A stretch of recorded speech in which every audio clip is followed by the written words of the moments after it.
नमस्कार दोस्तों। हिंदी दुनिया में फिर से एक बार आपका स्वागत है। मैं हूं आपका दोस्त पिंटू गुप्ता। आप सभी अपने जीवन में कभी ना कभी किसी न किसी काम के लिए बैंक जरूर गए होंगे। बैंक में कभी पैसा निकालने के लिए या फिर कभी पैसा जमा करने के लिए। तो आप लोग देखते होंगे कि उसमें कई तरह के लोग जाते हैं। कुछ लोग सेविंग खातों में पैसा जमा कराने के लिए जाते हैं, तो कुछ लोग करेंट अकाउंट में। सेविंग अकाउंट यानी कि बचत खाता और करेंट अकाउंट यानी चालू खाता। इसी के बारे में आज हम विस्तार से जानेंगे।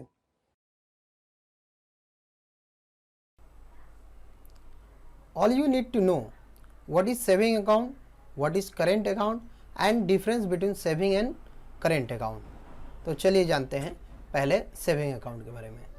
सेविंग अकाउंट वो एक ऐसा अकाउंट है जिसमें लोग अपना पैसे को डिपॉजिट करते हैं ताकि उनका जो इन्वेस्टमेंट है वो सुरक्षित रह सके वहाँ, और उससे कुछ इंटरेस्ट यानी कि ब्याज कमाया जा सके।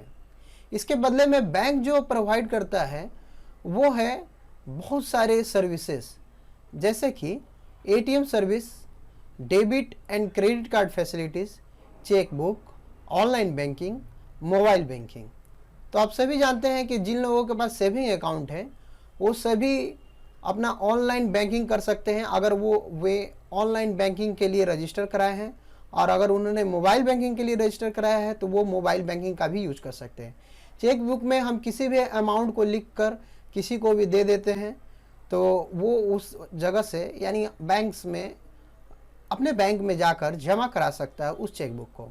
डेबिट कार्ड के द्वारा हम कहीं भी जाकर किसी भी शॉप में जाकर ख़रीदारी कर सकते हैं, और आप जानते ही हैं कि क्रेडिट कार्ड का भी हम लोग यूज शॉपिंग के लिए कर सकते हैं। एटीएम सर्विसेज में हम लोग जाते हैं और वहाँ से कैश जो है निकालते हैं। इसके बाद हम लोग जानेंगे करेंट अकाउंट के बारे में। तो करेंट अकाउंट बिजनेस एंटिटीज़ के लिए है, यानी कि जो लोग व्यापार करते हैं और व्यापार से रिलेटेड काम के लिए अपना पैसे को बैंक में रखते हैं ताकि उनका जो व्यापार है वो स्मूथ में काम कर सके। इसके बदले बैंक जो सर्विस प्रोवाइड करता है करेंट अकाउंट होल्डर को वो है ATM services, debit and credit card facility, cheque book, online banking and mobile banking. तो आप देखेंगे कि चेक बुक का जो यूज है वो ज़्यादातर बिजनेस इंटरप्राइज करते हैं, और ऑनलाइन बैंकिंग के द्वारा नेट ट्रांसफ़र और आरटीजीएस किया जाता है। आरटीजीएस 2 लाख से ऊपर के अमाउंट में किया जाता है। वहीं नेफ्ट जो है वो 1 रुपया से लेके 2 लाख के अंदर तक हम लोग कर सकते हैं। अभी देखिए इनमें क्या अंतर है, मतलब difference between saving account and current account. Saving account क्या है? ये saving account non business entity के लिए यानी कि जो इंडिविजुअल के लिए है, केवल इंडिविजुअल ही इसको यूज कर सकते हैं। तो इसमें आप जैसे और हम जैसे लोग जाकर अपना खाता खुलवाते हैं और अपने पैसों को रखते हैं। जबकि करेंट अकाउंट में कौन कौन से लोग आते हैं वो हम लोग देखेंगे। इसमें आते हैं इंडिविजुअल, यानी कि प्रोप्राइटरशिप अगर किसी का बिजनेस है, वो अकेला अगर बिजनेस कर रहा है तो वो प्रोप्राइटरशिप कंसर्न में जाएगा। HUF मतलब हिंदू अनडिवाइडेड फैमिली। उसके बाद फर्म है, फर्म मतलब पार्टनरशिप फर्म हो सकता है यानी कि 2 या 2 से अधिक लोग। उसके बाद LLP है, इसमें भी 2 या 2 से अधिक लोग मिलकर फर्म बनाते हैं और काम करते हैं। अंतर क्या है वो बाद में हम इस समझेंगे पार्टनरशिप LLP के बारे में। चलते हैं AOP। AOP भी एक पर्सन है, एसोसिएशन ऑफ पर्सन, मतलब कुछ लोगों को मिलाकर एक संगठन बनाया जाता है, उसी को एसोसिएशन ऑफ पर्सन बोलते हैं। उसके बाद body of individual, AJP artificial judicial person. तो ये वेराइटीज है पर्सन के जो लोग बैंक में करंट अकाउंट खोल सकते हैं। अभी उसके बाद हम लोग देखते हैं कि सेविंग अकाउंट में जो अकाउंट होल्डर है उसको बैंक ब्याज देता है उसके जमा किए हुए राशि के ऊपर में, जबकि करंट अकाउंट में ऐसा कुछ नहीं है। करंट अकाउंट में आपको किसी भी तरह का कोई interest, no interest is provided by the bank, कोई भी इंटरेस्ट नहीं मिलेगा। सेविंग अकाउंट में आपको किसी भी तरह का बैंक ओवरड्राफ्ट और कैश क्रेडिट जैसी फैसिलिटीज नहीं मिलेगी, जबकि करंट अकाउंट में अगर आपका रिलेशनशिप बैंक के साथ अच्छा है तो आपको बैंक ओवरड्राफ्ट दे सकता है और कैश क्रेडिट भी दे सकता है। कुछ बैंक अपने कस्टमर से चाहते हैं कि वो कुछ मिनिमम बैलेंस मेंटेन करें, ये डिपेंड करता है बैंक टू बैंक पे और किस टाइप का आपका सेविंग अकाउंट है।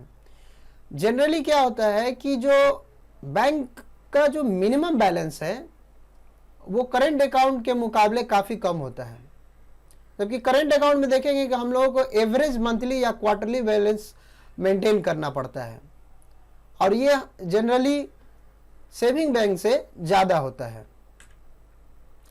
सेविंग अकाउंट जो है वो जीरो बैलेंस भी हो सकता है, जैसे कि हम लोग बहुत सारे लोगों का अकाउंट्स देखेंगे उसमें सैलरी अकाउंट भी आ जाता है।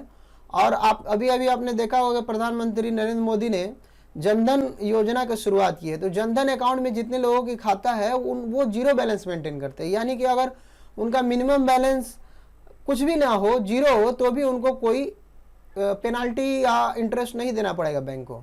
लेकिन अगर आपका करंट अकाउंट है तो करंट अकाउंट में ऐसी कोई फैसिलिटीज नहीं है।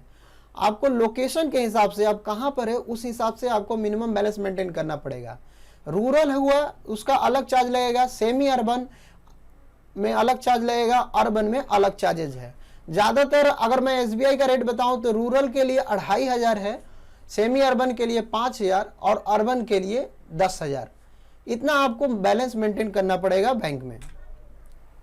अगर सेविंग अकाउंट में हम लोग ट्रांजेक्शन की बात करें तो ये एक लिमिटेड ट्रांजेक्शन होता है पर डे का हिसाब, तो वो भी डिपेंड करता है कि आपका किस प्रकार के अकाउंट है, उस अकाउंट के हिसाब से आपको ट्रांजेक्शन उसमें करने को मिलेगा। लेकिन अगर आप करेंट अकाउंट होल्डर है तो आप अनलिमिटेड ट्रांजेक्शन कर सकते हैं। कैश विड्रॉल और डिपॉजिट के लिए भी सेविंग अकाउंट में नियम है, उसमें कुछ लिमिट है कि इतने से ज़्यादा आप अधिक ना कैश विड्रॉ कर सकते हैं ना डिपॉजिट कर सकते हैं। उसी तरह आप चले जाइए करंट अकाउंट में, तो यहाँ पर हम लोग अनलिमिटेड कैश जमा करा सकते हैं और अनलिमिटेड कैश विड्रॉ करा सकते हैं। दोस्तों चलिए अब करंट अकाउंट के बारे में फिर से मैं बताता हूँ, कुछ और जानकारियाँ रह गई थी। जैसे आप अगर SBI के करंट अकाउंट के बारे में जाएंगे जानने के लिए, तो जैसे मैंने अभी एक SBI का करंट अकाउंट का पेज खुला हुआ है, तो आप लॉगिन करके इसके बारे में जान सकते हैं। इसके क्या क्या फ्यूचर है आप देखें करंट अकाउंट में। तो पहले वो first 50 cheque leaves will be free, मतलब आपको जो 50 एक चेक बुक के अंदर जो 50 पन्ने होंगे वो आपको फ्री मिल जाएंगे। Mobile banking, internet banking, free ATM card 1 साल के लिए। उसके बाद में आप कैश डिपॉजिट कर सकते हैं 25,000 रुपया पर डे के हिसाब से। यहाँ पे आप देख सकते हैं कि फ्री ट्रांसफ़र होगा आपके एक अकाउंट से दूसरे ब्रांच में आप कर सकते हैं। स्टेटमेंट भी जनरेट कर सकते हैं, वो हाफ ईयरली, मंथली या एनुअल इंटरवल पे। और भी आपको जो स्टेटमेंट है वो ईमेल के द्वारा आपको मिल सकता है। इसके अंदर में आप देखेंगे कि पर्सनल एक्सीडेंट इंश्योरेंस भी अवेलेबल है। और रेट ऑफ इंटरेस्ट की बात करें कि जैसा कि हमने पहले ही बात कर चुका है कि करंट अकाउंट में किसी भी तरह की बैंक आपको इंटरेस्ट नहीं देगी, तो यहाँ पे रेट ऑफ इंटरेस्ट नील दिया हुआ है। अगर आप किसी को नॉमिनेट करना चाहते हैं एज ए नॉमिनी तो वो भी फैसिलिटीज़ में अवेलेबल है। मैक्सिमम बैलेंस इसमें कोई लिमिट नहीं है। आप जानते हैं कि किसी बैंक में मिनिमम बैलेंस होता है लेकिन मैक्सिमम बैलेंस नहीं होता है। अभी हम देखेंगे कि मंथली एवरेज बैलेंस क्या मेंटेन करना होगा अलग अलग जगह पर। अगर आपका पर्सनल बैंकिंग ब्रांच है तो वहाँ पर आपको 10,000 रुपये मेंटेन करना पड़ेगा। नॉन रूरल या फिर आप नॉन अर्बन भी बोल सकते हैं, उस जगह पे आपको 5,000 रुपया जो है मंथली एवरेज बैलेंस मेंटेन करना पड़ेगा। रूरल एरिया में 2,500 मेंटेन करना पड़ेगा। तो ये तरह एक सरकारी बैंक की करेंट अकाउंट के बारे में। इस तरह से आप प्राइवेट बैंक में भी अपना करेंट अकाउंट खुलवा सकते हैं, उसमें भी अलग अलग फैसिलिटीज़ है। चलिए हम लोग देखते हैं HDFC के बारे में। तो HDFC भी अपने कस्टमर को varieties of current account provide करता है। उसका अलग अलग नाम भी उन्होंने रखा है, जैसे max advantage current account, assets current account, active current account, उसके बाद प्लस करेंट अकाउंट, और भी बहुत सारे हैं। आप इसको ऑनलाइन में जाकर अपना करेंट अकाउंट खुला सकते हैं। और इसमें आप जो है इसके बारे में अगर किसी भी अकाउंट्स के बारे में जानना चाहते हैं तो नो मोर में क्लिक कर आप जान सकते हैं। इसमें आपको पूरी फैसिलिटी बताई रहेगी कि कितने आपको चेक की पत्तियाँ दी जाएगी और इसमें क्या क्या फैसिलिटीज़ है। उसी तरह अभी हम लोग जानेंगे ICICI बैंक के बारे में। ICICI बैंक में भी हम लोग देखते हैं कि ये करेंट अकाउंट का नाम है स्मार्ट बिजनेस अकाउंट 2.0। उसी तरह smart business account 2.0 platinum, 2.0 gold और भी अन्य तरह के सिल्वर, जैसे 2.0 silver, smart business account 2.0 silver account. इस तरह की बहुत सारे टाइप्स होते हैं करेंट अकाउंट के, जो हर एक बैंक अलग अलग अपने हिसाब से करेंट अकाउंट फैसिलिटी देता है अपने बिजनेस कस्टमर को। अब इसमें आपको मैं पूरा ओवरऑल समझाने का कोशिश करता हूँ। ये एक एक्सिस बैंक है और एक्सिस बैंक का पूरा चार्ट ही दिया हुआ है। तो आप देख सकते हैं करेंट अकाउंट के इस साइड में कई वेराइटीज़ है। एक प्राइम है, दूसरा आप देखेंगे प्रायोरिटी बेसिस पे है और एक वेल्थ बेसिस पे है। यहाँ पे सभी का आप देखेंगे कि जो एवरेज मंथली बैलेंस है वो अलग है। नॉर्मल में 10,000 है, एडवांटेज का 25,000, उसके बाद 50,000, 1 लाख, 5 लाख, ये एवरेज मंथली बैलेंस है। जैसे आपका एवरेज मंथली बैलेंस बढ़ता जाएगा उस तरह से बैंक आपको अलग अलग फैसिलिटीज़ देते जाएंगे। जैसे कैश डिपॉजिट आप देखेंगे 10,000 मंथली बैलेंस जिसका है उसका फ्री लिमिट 2 लाख है।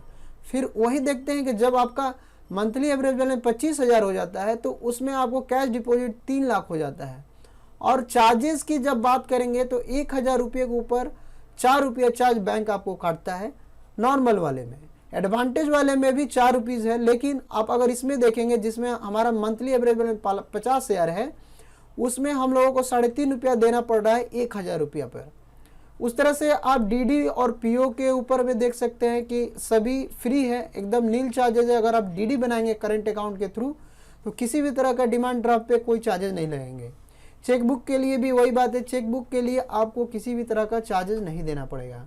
मंथली सर्विस चार्जेज उनका दिया हुआ है, सारे में 100 रुपये है। तो ये एक तरह से आप प्रायोरिटी में भी देख सकते हैं, वेल्थ में भी देख सकते हैं, सब जगह अलग अलग मंथली एवरेज बैलेंस है, कुछ में क्वार्टरली बैलेंस है। जैसे ही आप वेल्थ क्लब 50 में देखेंगे तो करीब 50 लाख आपको क्वार्टरली बैलेंस मेंटेन करना पड़ेगा। और इसमें आपका जो लिमिट है कैश डिपॉजिट का वो करीब 2 करोड़ के पास में है। तो इस तरह से आज हम लोगों ने समझा करेंट अकाउंट के बारे में कि आखिर करेंट अकाउंट क्या होता है। दोस्तों मेरा यहाँ ज़्यादा फोकस करेंट अकाउंट के ऊपर था। सेविंग अकाउंट चूँकि आप सब लोग जानते हैं कि सेविंग अकाउंट नॉर्मल सभी लोग यूज करते हैं, लेकिन जो बिजनेस करना चाहते हैं और करेंट अकाउंट खुलाना चाहते हैं तो वो डिफरेंट बैंक में जाकर अपने बिजनेस के हिसाब से, जो नेचर ऑफ बिजनेस है उसके हिसाब से आप अपना करेंट अकाउंट चूज कर सकते हैं।